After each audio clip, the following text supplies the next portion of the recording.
Good morning చెప్పు. Good morning అను అను good morning అను. పా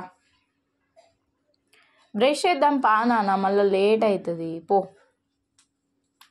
శివ ఒక్కటే పూట అని చెప్పిన, హాఫ్ డేనే స్కూలు. స్కూల్ హాఫ్ డేనే, పొద్దున్నే ఉంటుంది, మధ్యాహ్నం ఉండదు. ఇప్పుడు మీరు రాసిన హోంవర్క్స్ పోయి మళ్ళీ మేడంకి చూపించుకొని వేరే హోంవర్క్ పెట్టించుకుంటారు వాళ్ళు, అంతే అంతే. లేదు మధ్యాహ్నం స్కూల్ లేదు, టిఫిన్ కొంటూ లేదు, ఇప్పుడు హాఫ్ డేస్. లేవవు నానే. ఓ శివ లే, నువ్వు అటు తిరిగి బొర్రినావు మంచిగానే, కానీ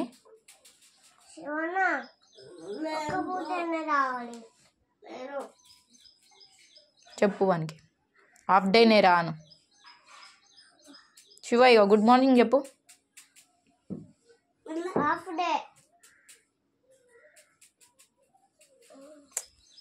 ఒర్రితే పొద్దంతా చిరాకే అవుతుంది, మళ్ళీ మంచి మాట కొద్ది లేస్తే మంచిగా అనిపిస్తుంది. శివలే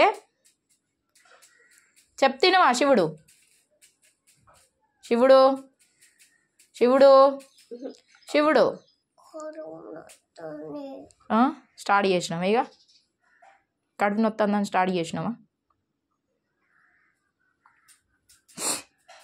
ఏం కావాలి, లేచి మంచిగా బ్రష్ చేసి కక్కి ఇన్ని వేడి పాలు తాగి స్నానం చేసి కొంచెం అన్నం తిని రెడీ అయ్యి పోయినామనుకో, మేడం గుడ్ బాయ్ అంటుంది.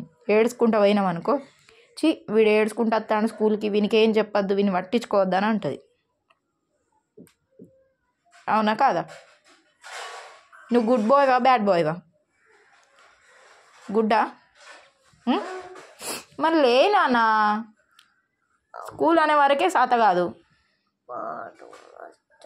బాత్రూమ్ వస్తుందా? లే మరి, బెడ్లో ఆడుకుంటేనే అవుతుందా? దిగు. శివ ఇక నువ్వే ఉన్నావు బ్యాలెన్స్, నడు. ఇంకో తమ్ముడు లేచిండు, అయిపోయింది ఇక. శివ సరే మేము పోతాము, నువ్వు ఉండు ఇక, మేము పోతాను, బాయ్. మేము మంచిగా స్కూల్కి పోయేటప్పుడు హోటల్కి పోయి తినేసిపోతాం, టిఫిన్ చేసిపోతాం, ఇడ్లీలు దోశలు తినిపోతాం.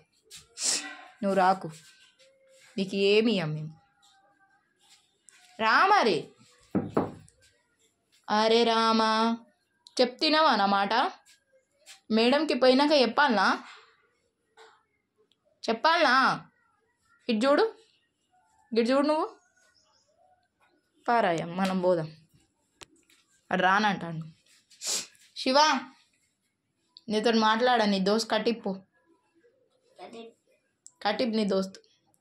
నేను అమ్మమ్మ వాళ్ళ ఇంటికి పోతాను, తమ్ముడు నేను ఇద్దరమే పోతాం, నువ్వు వద్దు. ఇలా హాఫ్ డేనే, మార్నింగ్ తమ్ముడు స్కూల్కి పోయి మధ్యాహ్నం వచ్చి మళ్ళీ నాతోడు భూపాలపల్లికి వస్తాడు. ఏంది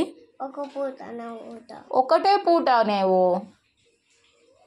హాఫ్ డేసే స్కూల్స్,